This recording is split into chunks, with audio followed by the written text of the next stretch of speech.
कितने भाग्यवान हैं, भगवान पढ़ाते हैं। हम कितने भाग्यवान हैं, भगवान पढ़ाते हैं। हम कितने भाग्यवान हैं, भगवान पढ़ाते हैं। अजब नशा है, गजब खुशी, बेहद हर्षाते हैं। अजब नशा है, गजब खुशी, बेहद हर्षाते हैं। अगमा गोचर कहते जिसे हम सामने पाते हैं। अगम अगोचर कहते जिसे हम सामने पाते हैं। अजब नशा है, गजब खुशी, बेहद हर्षाते हैं। अजब नशा है, गजब खुशी, बेहद हर्षाते हैं। हम कितने भाग्यवान हैं।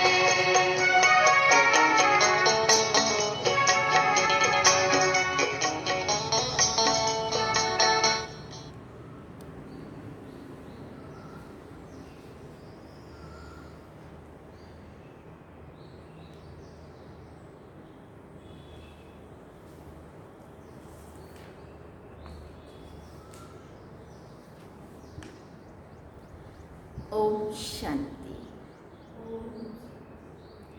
बाबा गुड मॉर्निंग। आज बाबा के 9 जून 2021 के महावाक्य हैं। बाबा ने सार में कहा, मीठे बच्चे, बाप आए हैं सारी दुनिया से विकारों की तप्त बुझाए सबको शीतल बनाने। ज्ञान बरसात शीतल बना देती है। बाबा ने क्या कहा? मीठे बच्चे, बाप आए हैं सारी दुनिया से विकारों की तप्त बुझाए सबको शीतल बनाने। अब कैसे शीतल होंगे? बाबा ने कहा, ज्ञान बरसात सबको शीतल बना देती है। बाबा ने प्रश्न पूछा, कौन सी तप्त सारी दुनिया को जला रही है? वैसे तो ऊपर वाले में उत्तर भी मिल गया, विकारों की तप्त, परंतु बाबा ने प्रश्न में पूछा, कौन सी तप्त सारी दुनिया को जला रही है? तो बाबा ने कहा उत्तर में, काम विकार की तप्त सारी दुनिया को जला रही है। सब काम अग्नि में जलकर काले हो गए। बाप ज्ञान वर्षा से उन्हें शीतल बनाते हैं। जैसे बरसात पर पड़ने से धरती शीतल हो जाती है ना, तो इस ज्ञान वर्षा से 21 जन्मों के लिए तुम शीतल बन जाते हो। किसी भी प्रकार की तप्त नहीं रहती है। तत्व भी सतो प्रधान बन जाते हैं। कोई भी तपते नहीं है। तपते नहीं है माना कोई भी उपद्रव नहीं मचाते हैं, कोई भी तकलीफ दुख कष्ट का कारण नहीं बनते हैं कोई भी तत्व। ओम शांति। रूहानी बच्चे किसकी याद में बैठे हैं? बाबा ने पूछा, रूहानी बच्चे किसकी याद में बैठे हैं? क्या कहेंगे? ज़रूर अपने रूहानी बाप की याद में बैठे। रूहानी बाप माना मुझ आत्मा का पिता शिव बाबा। रूह अपने परमपिता परमात्मा की याद में बैठी है कि हमको रूहानी बाप आकर रिफ्रेश कर शीतल बनाएं, क्योंकि काम चित्ता पर बैठ भारत जल मरा है। जो भारत देव भूमि था वो दैवी गुण सब खत्म हो गए और सभी देवात्माएं काम चित्ता पर बैठ काली हो गई। सारा भारत जल मरा है। गाते भी हैं तप्त बुझाए। फिर बाबा पूछते, तप्त काहे की? तो कहा काम की। बहुत तप्त होती है तो मनुष्य मर पड़ते हैं। इस काम चित्ता की तप्त में भारत एकदम जल मरा है। इसलिए बाप को याद करते हैं कि आकर शीतल बनाओ। बरसात पड़ने से शीतलता हो जाती है। धरती शीतल हो जाती है तो ये तो बरसात है ज्ञान की। एक ही बार आकर इतना शीतल बनाते हैं, इतना सब कुछ देते हैं जो सतयुग में कोई भी चीज़ की उत्कंठा नहीं रहती है। आधा कल्प उत्कंठा में रहते आए हो, बाबा आकर शीतल बनाओ। पतित पावन बाप आकर हमको शीतल बनाए। इस ज्ञान वर्षा से भारत अथवा सारी दुनिया शीतल हो जाती है। बाबा कई बार कहते तुम्हारे बाने सर्व का भला। भारत की तो खास और आम दुनिया की भी सभी आत्माओं की तप्त बुझ जाती है, शीतल हो जाती है। तुम स्वर्ग के मालिक बन जाते हो। मनुष्य मरते हैं तो कहते हैं स्वर्गवासी हुआ। वो तो सिर्फ मुख मीठा करते हैं, मतलब मुख से सिर्फ बोला। तुम जानते हो कि अब स्वर्ग की स्थापना हो रही है। बाबा आया हुआ है, ये ज्ञान वर्षा कर रहे हैं। शीतलता का असर 21 जन्म तक रहता है। वहाँ ना बरसात और ना किसी भी चीज़ की इच्छा रहती है। सदैव बहार ही बहार रहती है। वहाँ कोई भी प्रकार का दुख नहीं रहता है। सूर्य भी सतो प्रधान बन जाता है, इतनी गर्मी नहीं देता है। कभी तप्त नहीं दिखाते। तुम सारे विश्व के मालिक बन जाते हो। अभी तो तुम गुलाम हो ना। गाते हैं मैं गुलाम तेरा। बाप को याद करते हैं। अब बाप कहते तुम्हारी सेवा में मैं तुम्हारा गुलाम आकर बना हूँ। तुम बच्चों की सेवा करता हूँ। पराये देश, पतित शरीर में मैं आता हूँ। इस पतित दुनिया में एक भी पावन हो नहीं सकता। सतयुग को पावन और कलयुग को पतित कहा जाता है, क्योंकि सब विकारी हैं। फिर बाबा ने कहा भारतवासी ही इस नॉलेज को समझेंगे। हाँ, और भारतवासी भी कितनी जनसंख्या है अभी, 130 करोड़। तो वो भी सारे नहीं, टोटल तो 33 करोड़ तो सतयुग और त्रेता दोनों युगों की मिलके जनसंख्या हो। इसलिए भारत की भी चुनी हुई कुछ आत्माएं ही सुन पाएंगी, और कुछ बाहर की बाकी देशों की भी जो भारत से कन्वर्ट हुई दूसरे देश में सनातन धर्म की आत्माएं जो भी कहीं गई हुई है, वो वहाँ से भी निकले। तो बाबा कहते जिन्होंने 84 जन्म लिए हैं वही ये नॉलेज सुनेंगे, व जो सतयुग त्रेता में आने वाले हैं वही आकर ब्राह्मण बनेंगे। नंबरवार पुरुषार्थ अनुसार, उनका भी सबका हर एक का पुरुषार्थ के अनुसार होगा। बाप ने समझाया है अभी तुम ब्राह्मण वर्ण में हो, फिर वही देवता वर्ण में आएंगे। ब्राह्मण सो देवता। ब्राह्मण वर्ण अर्थात ब्राह्मण धर्म स्थापन करने बाप आते हैं। ब्रह्मा ब्राह्मण धर्म स्थापन करते हैं। ऐसे नहीं कहेंगे कि परमपिता परमात्मा आकर शूद्रों को ब्राह्मण बनाते हैं। ये तुम्हारी बाजोली चलती है, ये तो बहुत सहज है। तुम जानते हो ये चक्र कैसे फिरता है। विराट रूप में ब्राह्मणों की चोटी, और शिव बाबा को ही भूल गए। चोटी भी नहीं है और शिव बाबा भी नहीं, बनाने वाला भी नहीं, और जो जिन्हों को शूद्रों से ब्राह्मण बनाया वो ब्राह्मण भी नहीं। हाँ, देवता, क्षत्रिय, वैश्य और शूद्र 4 वर्ण बस ऐसे बताए। और ब्राह्मण शूद्र 100 ब्राह्मण बने, और ब्राह्मण बनाया किसने? शिव बाबा ने बनाया। तो बनाने वाला भी गुम, और ऊंच जो चोटी ब्राह्मण बने वो भी गुम।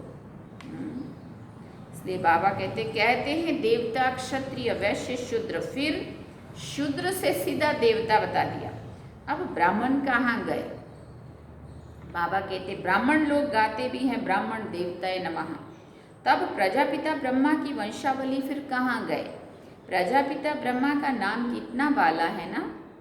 चित्रों में भी कितनी भूल कर दी है। प्रजापिता ब्रह्मा की औलाद का कोई नाम निशानी नहीं है।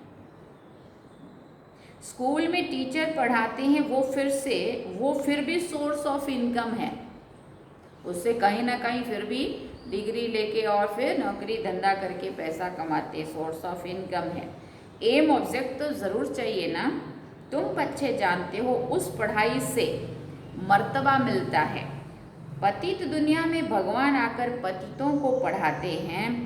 बाप कहते हैं मैं तुम बच्चों को पढ़ाकर पावन बनाता हूँ। इस पढ़ाई से इनकम देखो कितनी भारी है। इस पढ़ाई से इनकम देखो कितनी भारी है। स्थूल में भी कोई कमी नहीं और सूक्ष्म में भी कितनी प्राप्तियां ही प्राप्तियां अभी भी, और सतयुग में तो हो ही जाएंगे माला माल। तो कितनी भारी प्राप्ति है देखो। आधा कल्प के लिए तुम तकदीर बनाते हो। भारत ने गाया हुआ है 21 पीढ़ी। अब तुम बेहद के बाप से 21 पीढ़ी बेहद का वर्षा पाते हो।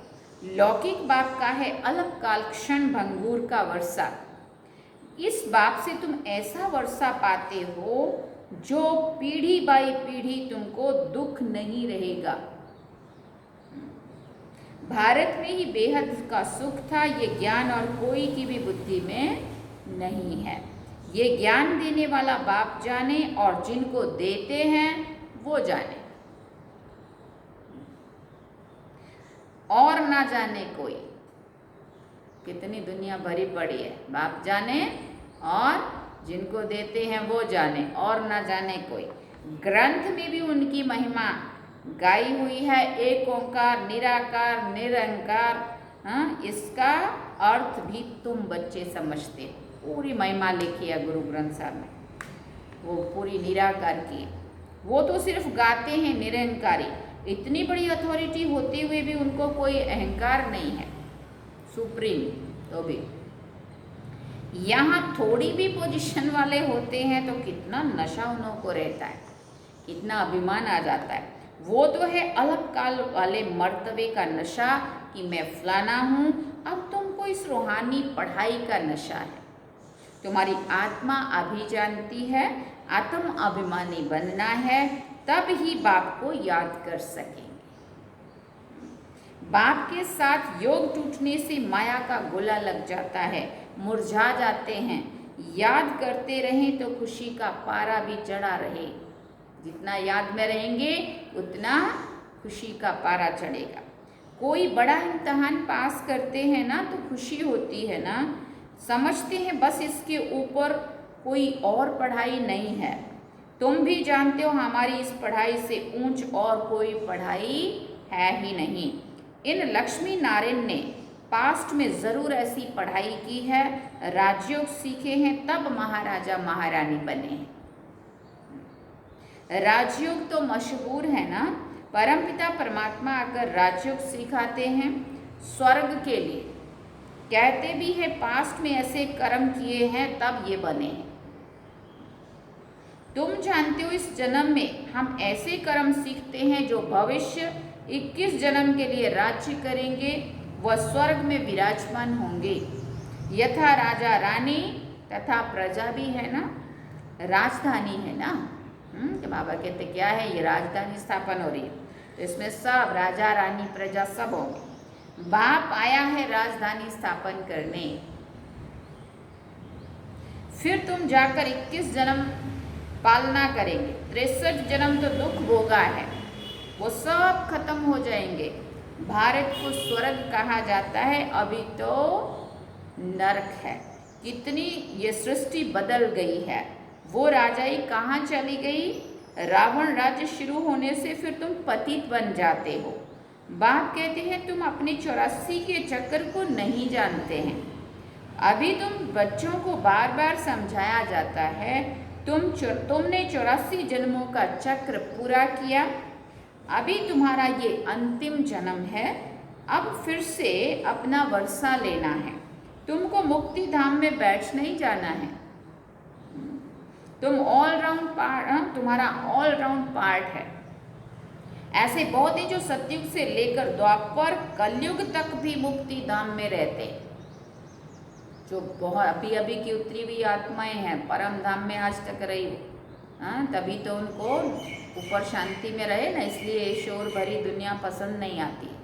इसलिए उनको अलग अलग रहना पसंद आएगा, शांति में रहना पसंद आएगा, बड़ा वैराग सा होगा, है ना। तो बाबा कहते हैं क्योंकि वो ज़्यादा समय तक ऊपर रही है तो वो अभी भी मुक्ति मोक्ष ही मांगती रहेंगी। स्वर्ग के सुख उनको पसंद नहीं आएंगे। ऐसे नहीं कहेंगे कि यहाँ आने से मुक्ति धाम अच्छा है, वो तो मच्छरों सदृश हो गया, आया और ये गया। मनुष्यों की महिमा गाई जाती है। फिर बाबा ने पूछा ये मंदिर किसके हैं? जो शुरू से लेकर पार्ट बजाते आए हैं उन्हों के ही यादगार बनाते आए। पिछाड़ी में जो आते हैं उन्हों का यादगार है क्या? कुछ भी नहीं।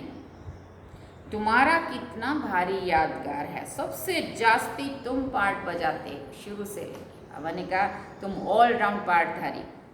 तुम अपनी प्रारब्ध का टाइम पूरा कर जब भक्ति मार्ग में जाते हो तो फिर तुम्हारा यादगार तथा शिव बाबा के मंदिर बनने शुरू होते। फिर और धर्म आते हैं, उन्हों का धर्म स्थापन होता है। तुम अपनी हिस्ट्री ज्योग्राफी भी जानते हो और सब धर्म वालों को भी जानते हो। 84 जन्मों की सीढ़ी है, पहले हम स्वर्ग में आते हैं फिर कैसे उतरते हैं ये भी तुम्हारी बुद्धि में अभी है। हर एक जन्म में भिन्न भिन्न नाम रूप वाले मित्र संबंधी आदि मिले हैं। सुना, जितने जन्म उतने ही माँ बाप, उतने ही मित्र संबंधी अलग अलग, उतने ही गांव और उतना ही सब कुछ अलग अलग, नाम रूप देश काल अलग अलग। ये सब ड्रामा में तुम्हारा पार्ट पहले से नूंदा हुआ है। ये बेहद का ड्रामा है जो हूबहू रिपीट होता है। तुम जानते हो हम 100 देवी देवता थे जो 84 जन्म लेकर शूद्र बने, फिर हम 100 देवी देवता बनते हैं। मनुष्य तो कह देते हैं आत्मा सो परमात्मा, शॉर्टकट, आत्मा सो परमात्मा। रात दिन का फर्क है ना। तुम अभी इन बातों को जानते हो, तुम भी पांडव बने हो, तुम अभी पांडव बने हो। कौरव पांडव भाई भाई थे ना। अभी बाप मिला है तो तुम कौरव से पांडव बने हो। बाप तुमको दुख से लिबरेट कर गाइड बन ले जाते हैं। घर का तो किसी को भी पता नहीं है। वो कहते हैं आत्मा ब्रह्म में लीन हो जाएगी तो घर थोड़ी ठहरा। घर में तो रहा जाता है ना, घर में लीन थोड़ी, घर में समा थोड़ी जाना होता है, घर में रहना होता है। उनको इनकॉर्पोरियल वर्ड कहा जाता है। अभी तुम बच्चे जानते हो हम निराकारी आत्मा निराकार वर्ड में बिंदी मिसल निवास करते। वहाँ भी निराकारी झाड़ है। ये ड्रामा बना हुआ है। बीज और झाड़ को जानना है। इसका नाम ही है वैरायटी धर्मों का झाड़। ये मनुष्य सृष्टि है, इनका बीज रूप बाप है। कितनी वैरायटी है ना। हर एक धर्म वाले के फीचर्स न्यारे, फिर यहाँ भी एक की शक्ल ना मिले दूसरे से। देखो कैसी दुनिया भरी पड़ी। ये भी ड्रामा बना हुआ है। कल्प वृक्ष की आयु 5000 वर्ष है, ये भी बाप समझाते हैं। ये भी अपने को पहले पता नहीं था। मनुष्य एक्टर्स हैं, यहाँ पार्ट बजाने आए हैं। ये मांडवा है माना एक मंच है, स्टेज है। रोशनी के लिए ये सूर्य चांद आदि बत्तियां हैं जिनके द्वारा प्रकाश होता है, जिसमें हम एक्टर्स आत्माएं पार्ट बजाती हैं। अंधेरे में तो नहीं बजाएंगे ना, इसलिए ये सूरज चांद आदि बाबा कहते इस मांडवे की बत्तियां हैं। ये कोई देवता थोड़ी हैं, ये तो बत्तियां हैं, परंतु सर्विस करते हैं इसलिए देवता कह देते हैं। उनके द्वारा रोशनी मिल रही है इसलिए जो देता है वो देवता है। तो उन्होंने प्रकाश दिया इसलिए उनको सूर्य देवता चंद्रमा देवता कहते हैं। वास्तव में देवताएं कोई सर्विस नहीं करते हैं, सर्विस तो तुम बच्चे करते हो। बाप ओबीडियंट सर्वेंट है। बच्चे दुखी होते हैं तो बाप को तरस पड़ता है। बाप आए हैं समझाने। तुम बच्चों को फिर से 100 देवी देवता पद प्राप्त कराने आता हूँ। चढ़ती कला उतरती कला हर चीज की होती है। पुरानी दुनिया को तमो प्रधान, नई दुनिया को क्या कहेंगे, सतो प्रधान दुनिया कहा जाता है। हर एक चीज नई सो पुरानी होती है।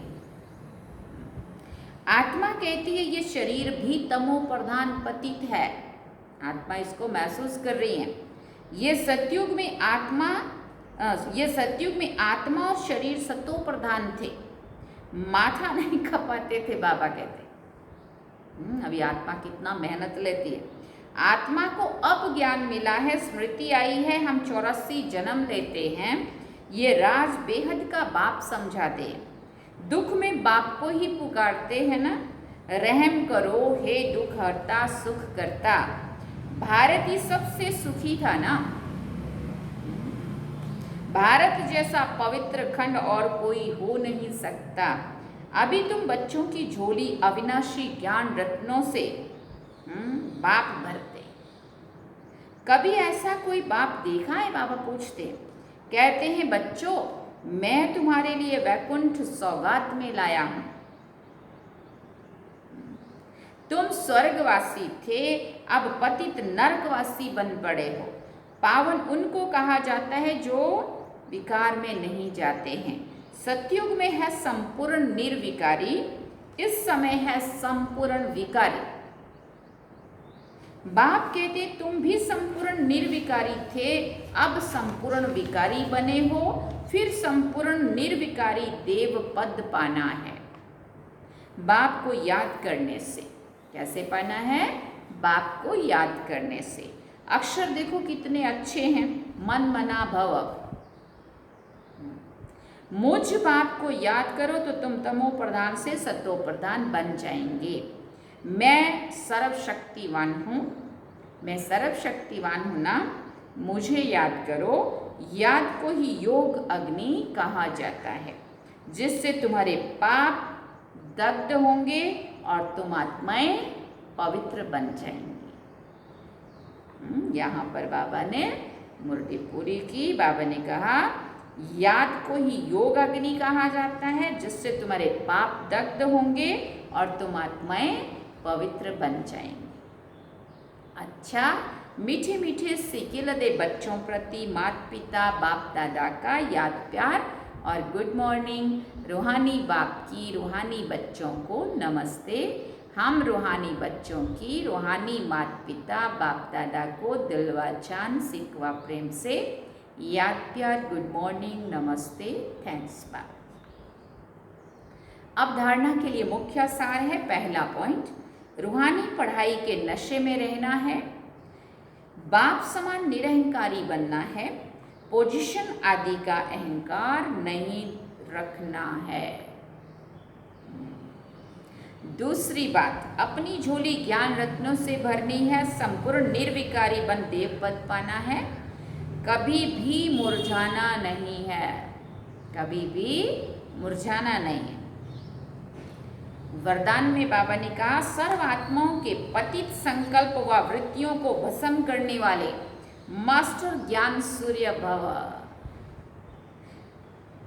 सर्व आत्माओं के पतित संकल्प व वृत्तियों को भस्म करने वाले मास्टर ज्ञान सूर्य भव। जैसे सूर्य अपनी किरणों से कीचड़ा गंदगी के कीटाणु भस्म कर देता है ना, ऐसे जब आप मास्टर ज्ञान सूर्य बनकर कोई भी पतित आत्मा को देखेंगे तो उनका पतित संकल्प, पतित वृत्ति व दृष्टि सब भस्म हो जाएगा। लेकिन उसके लिए हमारी स्थिति मास्टर ज्ञान सूर्य वाली हो, वो स्वामान हो, वो नशा हो, वो अंदर की वो स्थिति हो। पतित पावनी आत्मा हर पतित पावनी आत्मा पर पतित संकल्प वार नहीं कर सकता, ये उसकी निशानी है। पतित आत्माएं पतित पावनियों पर बलिहार जाएंगी। इसके लिए माइट हाउस अर्थात मास्टर ज्ञान सूर्य स्थिति में सदा स्थित रहो। स्लोगन में बाबा ने कहा जो धारणा स्वरूप से योगी जीवन का प्रभाव डालना, अपने धारणा स्वरूप से योगी जीवन का प्रभाव डालना, ये बहुत बड़ी सेवा है। अपने धारणा स्वरूप से योगी जीवन का प्रभाव डालना, ये बहुत बड़ी सेवा है, जिसकी अभी सख्त ज़रूरत है। क्योंकि दुनिया में चारों तरफ हलचल और चारों तरफ दुख, अशांति, चारों तरफ भ्रष्टाचार, चारों तरफ देखो नेगेटिव एनर्जी चारों तरफ। ऐसे वायुमंडल में बाबा कहते अपने धारणा स्वरूप से योगी जीवन का प्रभाव डालना। जैसे बाबा कई बार वो एग्जाम्पल देते ना, अगरबत्ती अपनी खुशबू द्वारा उस वातावरण को अच्छा बनाते, तो ये बहुत बड़ी सेवा है। ओम शांति। ये थे आज के बाबा के महावाक्य जो हम सब ने सुने।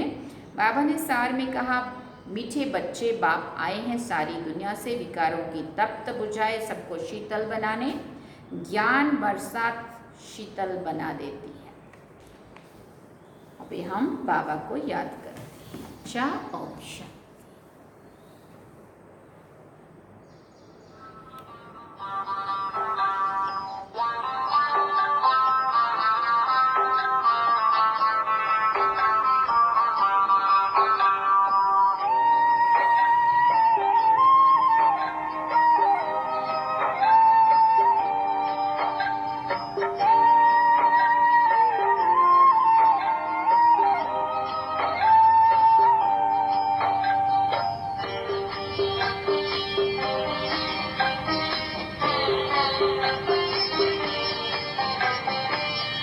आपसे सितारा किस्मत का बुलंद है,